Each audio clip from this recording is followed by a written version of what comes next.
This is NC Spin, an unrehearsed discussion on issues of interest to North Carolinians. Now, here is your moderator, Tom Campbell. Welcome. You've heard and read the spin the media and the politicians have put on the issues of the day.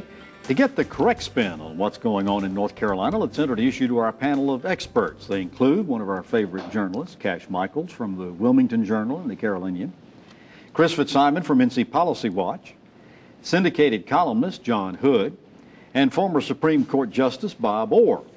Well, this week's show promises to be great. We're going to begin by talking about the U.S. Supreme Court's decision to strike down North Carolina's congressional and legislative redistricting. We discuss the possible revision of the gas taxes that just went into effect April 1st, and we'll debate whether proposed changes in North Carolina's elections law will get passed. Let's get started.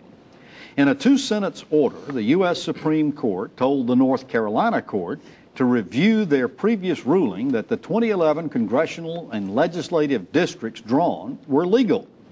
Last month, the Supreme Court ruled that in Alabama, lawmakers used race as the primary factor in drawing districts, effectively packing minority voters into districts and reducing their voting power. Former legislator Margaret Dixon, who was one of the plaintiffs in the North Carolina lawsuit, said, "We've always known that the current maps were unconstitutional and are gratified that the Supreme Court of the United States has now set in motion a way forward for final disposition of this long-running and wrongly decided case." Republican leaders said the ruling was only procedural, predicted the court would still uphold the legality of the districts. Bob Orr, when the federal court says to review this decision, does it mean the maps are going to have to be withdrawn? What does it mean? Well, on the assumption that racial gerrymandering took place in North Carolina, consistent with what happened in Alabama and what was struck down by the U.S. Supreme Court, then yes, the maps would have to be redrawn, at least in regard to those particular districts that were found to be in violation of the Constitution. The question is, if and when that happens, how many districts are in play? How much of a ripple effect will that have? It's not like the entire legislative redistricting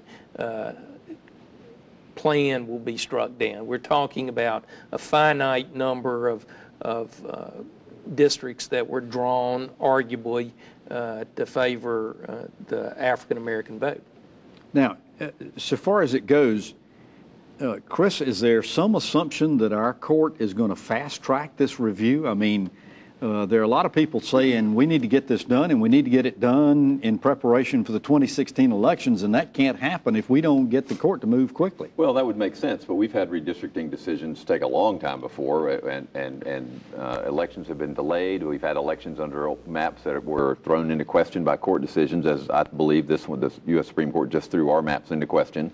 So I think the prudent thing to do would be the Supreme Court to do this. I mean, they've shown a proclivity. They took the school voucher case, for example, that was supposed to go to the Court of Appeals, knowing they would have to do it, and or they thought it was urgent. It was. I think the same thing certainly applies here, but that doesn't mean they'll do it. So what are the options, John? Obviously, they can come back and reaffirm the lower court, the three-judge panels that decided. They could throw out a specified number of districts, as Justice Orr says. What else? What are their options? Well, there's a pretty clear option that we haven't discussed, which is that the state Supreme Court might send it back to the trial court. Right. And that is certainly conceivable. Remember, the U.S. Supreme Court said absolutely nothing about the merits of North Carolina's districts, not one word. They simply sent the case back to be reconsidered in light of a different decision. Yeah. And it is possible the state Supreme Court will buy the arguments from the defendants that North Carolina's process, North Carolina's rules are different from Alabama's, and they work, obviously, in some ways. They might buy that. But another possibility is, given that the Alabama decision that the U.S. Supreme Court put out differed from a previous decision, there is some confusion or at least some change in the winds blowing out of D.C., and the state Supreme Court might reasonably say, well, you know, I guess since this issue was originally argued at the trial court level based upon different assumptions from essentially a different Supreme Court precedent, maybe it ought to be redone at the trial court level. Cash, I was interested in watching the reactions after this story broke. One of them, which amused me and interested me, was our mutual friend William Barber head of the state NAACP, who has a knack for being able to coin a phrase. He said it was obvious to him that these districts, many of these districts, had been stacked, packed, and bleached.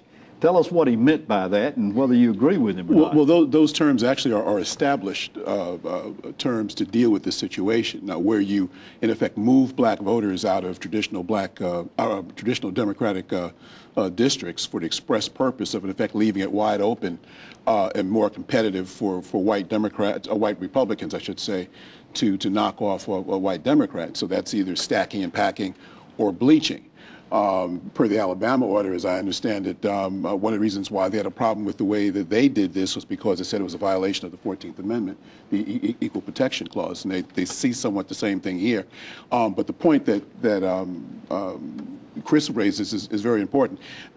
There is nothing legally compelling either the state or even the legislature, for that matter, to jump on this quickly, even though they have filed an immediate motion for immediate relief for this to be addressed. They can take as long as they want to. And many of us remember 2000, back when Knox Jenkins was going through all of the proceedings. We actually moved that very quickly at the Supreme Court. We had a decision within 2 months of it being argued. But I would say I think it's a benefit to the court, both the trial court if it goes back and to the Supreme Court, to move this quickly. Get redistricting off the table. You've got the U.S. Supreme Court to blame one way or the other for how the decision comes out.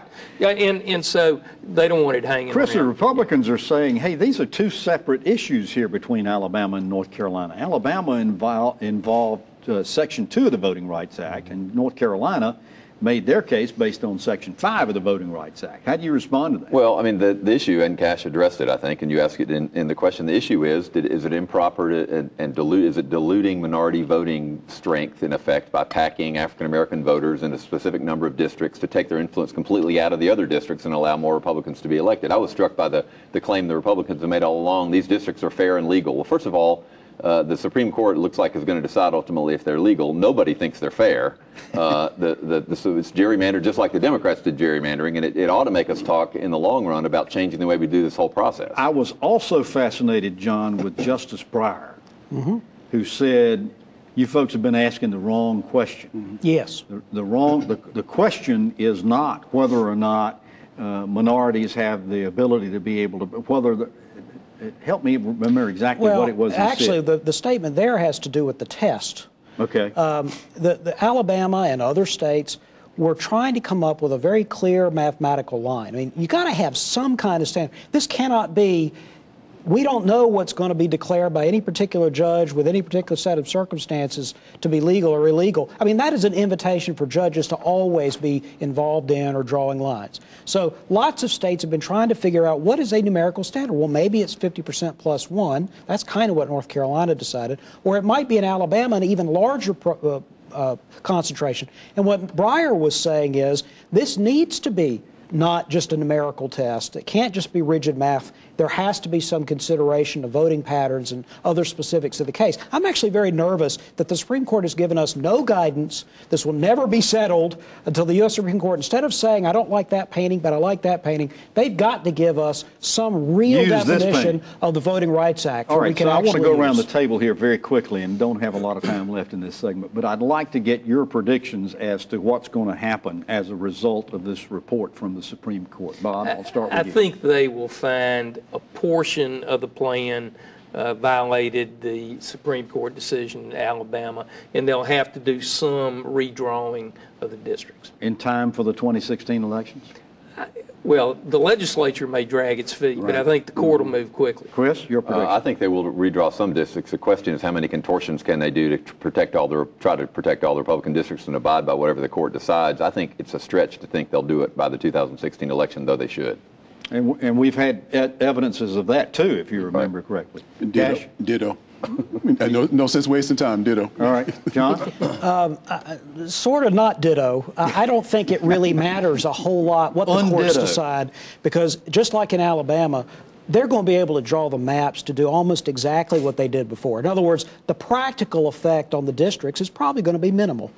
So we're still going to be stacked, packed, and bleached? Well, that's actually, there is requirement that African-American voters be grouped together in districts. That's required by the Voting Rights Act, and everybody grants that. But this not is just to a the question, extent, though, that this they're is just alluding. Not to this extent, though, John. That's the point. It's all about proportions. Is 40% legal? Is 45% legal? Is 50% legal? This is why this is a ridiculous situation in the first place. No one will clarify this. No one has any incentive to be clear about it, and I'm afraid this is going to go on forever. But as far as the effectiveness on the districts is concerned, minimal. Bob, wouldn't you like to be back on the bench with this one? I went through one redistricting set of cases. That's enough for anybody. One is enough if you do it right. Yeah. Well, if you want more NC Spin, you be sure to visit our website, ncspin.com, or NC Spin on Facebook. We've got exclusive video footage you can't get anywhere else. Plus, you can read perspectives from opinion leaders across the state. Get more balanced debate from the Old North State on ncspin.com or NCSpin on Facebook or at NCSpin Tweets. After these messages, we're going to talk about tax bills. NC Spin will return after these messages. Phones are getting smarter, cars more efficient, TVs bigger and more stunning. Imagine the same innovation from agriculture. Meet the Plant Sciences Initiative at NC State, a proposed state-of-the-art research complex where world-class researchers will tackle agriculture's toughest challenges, like feeding the world's rapidly growing population while preserving natural resources for future generations. Join Farm Bureau and NC State in moving North Carolina to the forefront of ag research in the world. Visit keepaggrowing.org.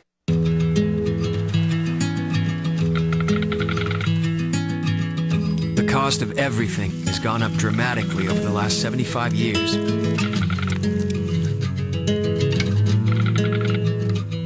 With one exception, keeping electricity affordable. That's the power of your co-op membership. Learn more at togetherwesave.com. North Carolina's Touchstone Energy Cooperatives, looking out for you. Every year, North Carolina patients undergo 635,000 same-day surgeries. 72% of these surgeries are performed in our highest-cost hospital facilities, adding as much as $2,000 to every procedure. The state's outdated Certificate of Need law prevents competition from lower-cost, higher-quality same-day surgery centers, inflating healthcare costs and limiting patient choice. Tell state lawmakers it's time to lower healthcare costs now. It's time to make a simple fix to an outdated law, increasing patient choice and lowering healthcare costs now. You can help. Visit reformconnow.com and tell lawmakers it's time for a simple fix to an outdated law. It's time to lower healthcare costs now.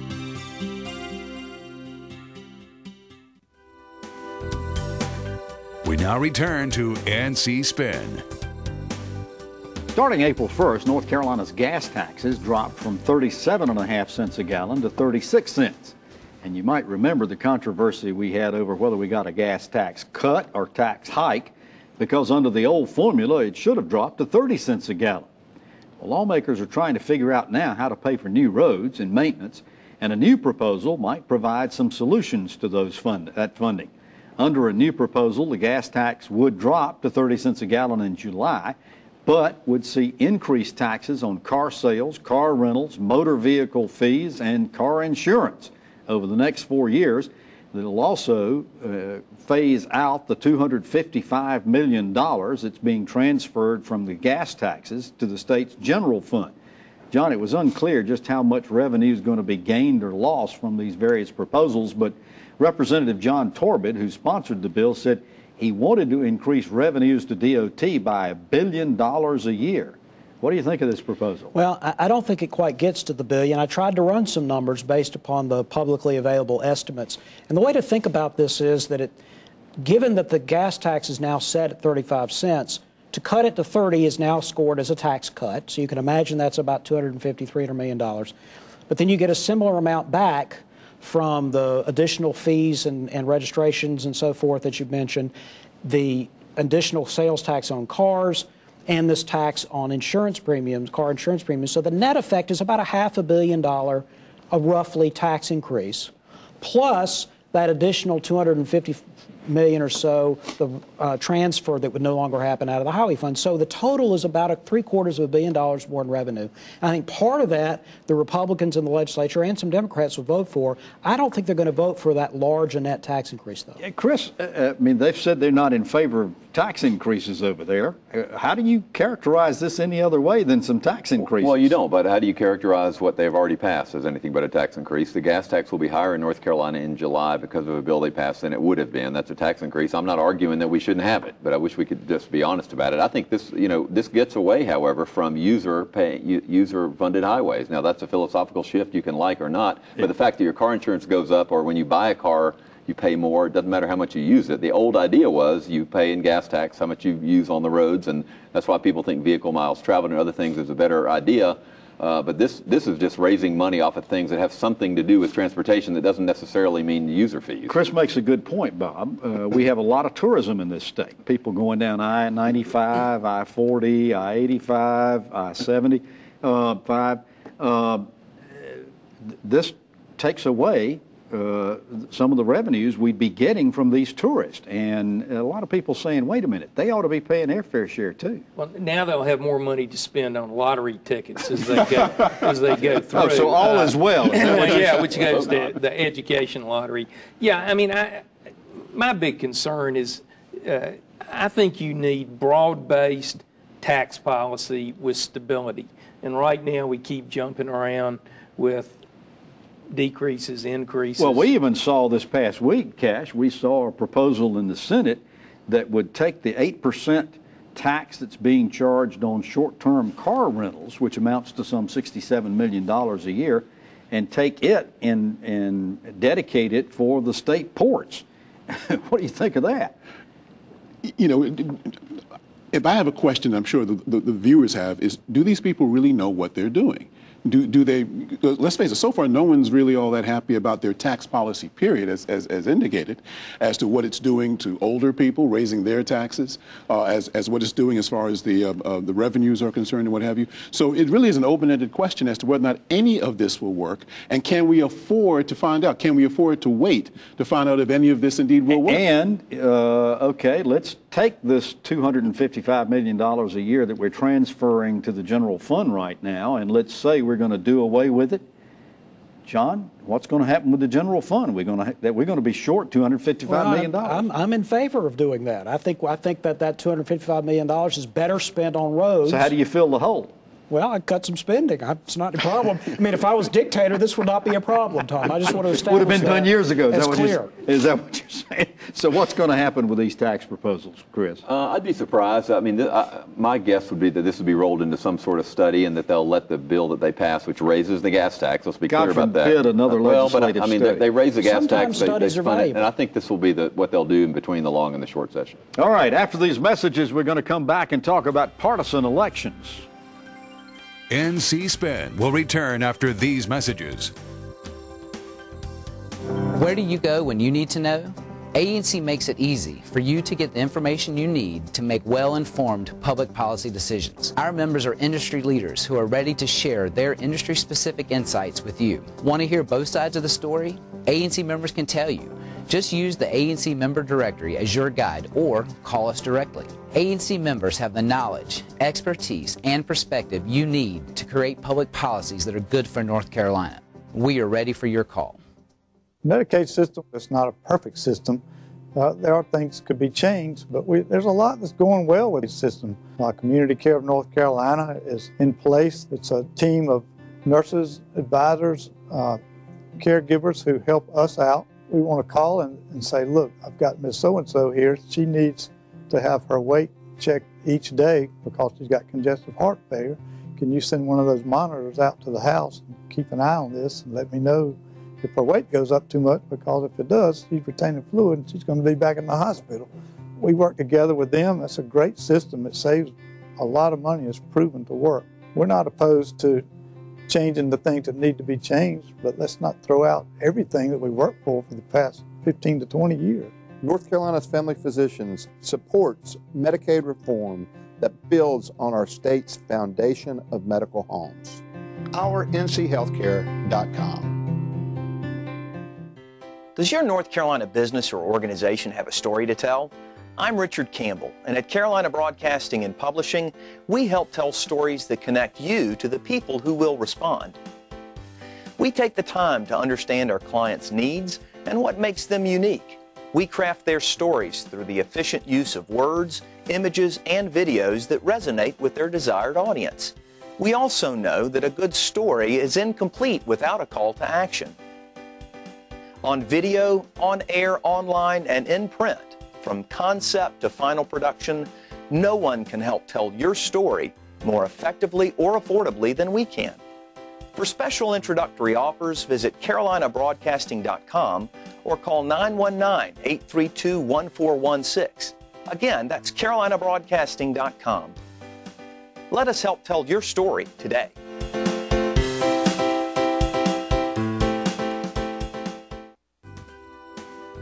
We now return to NC Spin.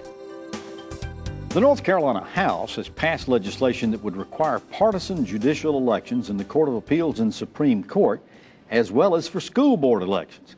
Now, they tried to get the governor and lieutenant governor to run together. That one didn't go so well, but they're considering moving municipal elections from odd-numbered to even-numbered years when turnout is higher. Cash, what do you think about these bills? I think that when you were in control of the redistricting process, then you could do anything you want to with the election rules. And we're seeing that over and over and over again when we see the legislature not just make these changes, but also get involved in local municipal elections as far as changing the rules there. We saw what happened with the Wake County situation where they changed the voting districts now to make it even more likely that Republicans now will be able to win and dominate the Wake Bob, you ran statewide while we had partisan judicial elections, and I think you were always also still on the bench when we did away with them. Why does it make sense? I mean, how do the big gripe is that people don't know anybody that they're voting for. That's true. And how does this change that? Well, for 134 years, we had partisan elections for our judges. It was changed by the Democrat legislature because Republicans were winning most of the judicial seats. And so it doesn't bother me a great deal. And there's some benefit because you then have a party to actually help you communicate your message and information in the campaign. But doesn't this assure, Chris, that we're just going to have more contentious, big money, out-of-state people trying to influence our judicial appellate court races? Well, I do think that, but I think it's already happened, and I would hope that most people would think, for example, in the last few elections we've had, that out-of-state interests in around the country have contributed hundreds of thousands of dollars to determine who our state-level judges are. There may not be much we can do about it, but we ought to try. I think that's outrageous. John, Representative Leo Daughtry threw another kink into this discussion this past week when he proposed that we would have our appellate court justices, Supreme Court and Court of Appeals, elected for 8 years. And then after the first 8 years, they could run on a retention vote, up or down vote. What do you think of this idea? Well, if retention elections are used after, let's say, gubernatorial appointment with legislative confirmation, that's an old idea that might not be the worst idea in the world, but I think what we have now is the worst of all possible worlds, nonpartisan elections. Either have partisan elections who really matter instead of these ridiculous nonpartisan elections, or have gubernatorial appointment, but don't stay in the middle of the road. Choose a lane. That's like being halfway pregnant. Maybe. All right. I wouldn't know. After these messages, we're going to ask the panel to tell us something we don't know. NC Spin is brought to you in part by the North Carolina Farm Bureau. The Farm Bureau and Agriculture. We keep North Carolina growing. Hi, I'm Linda Loveland. I want the best for my kids. Feeding them foods they like within my budget is a priority. But what do we really know about these foods? North Carolina farmers and food experts give you a website to find it all. FeedTheDialogueNC.com, a place where moms like you and me can learn more about the foods we eat and the farmers that feed us.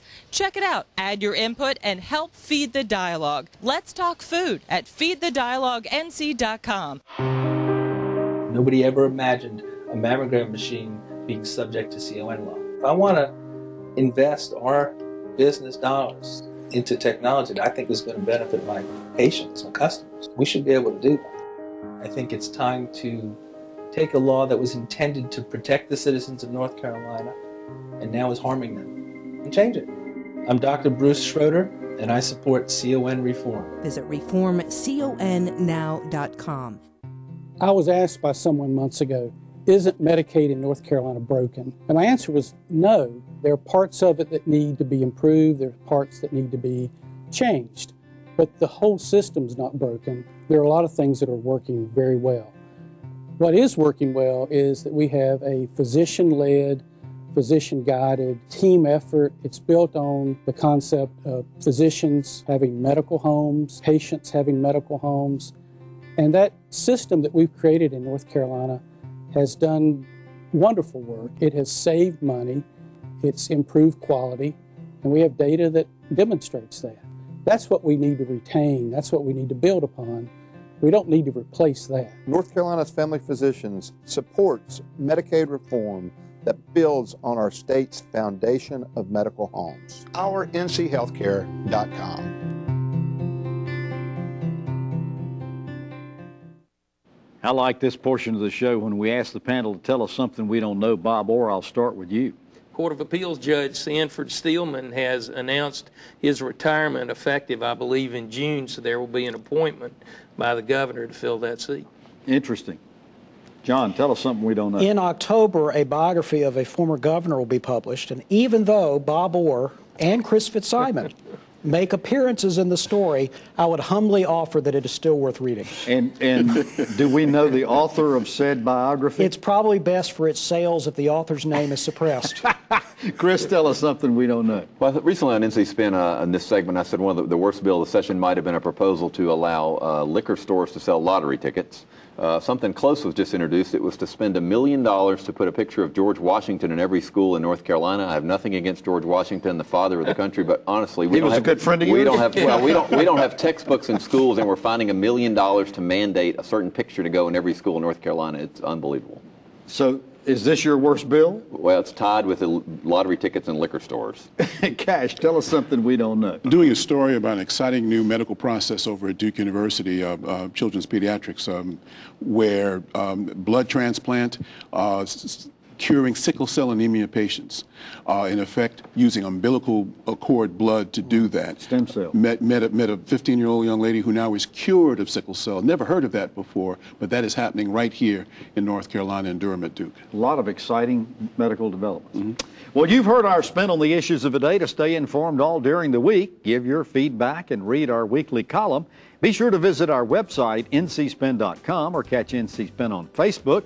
And we hope you'll join us next week when we'll take on more balanced debate for the Old North State. Until then, stay informed and watch out for the spin.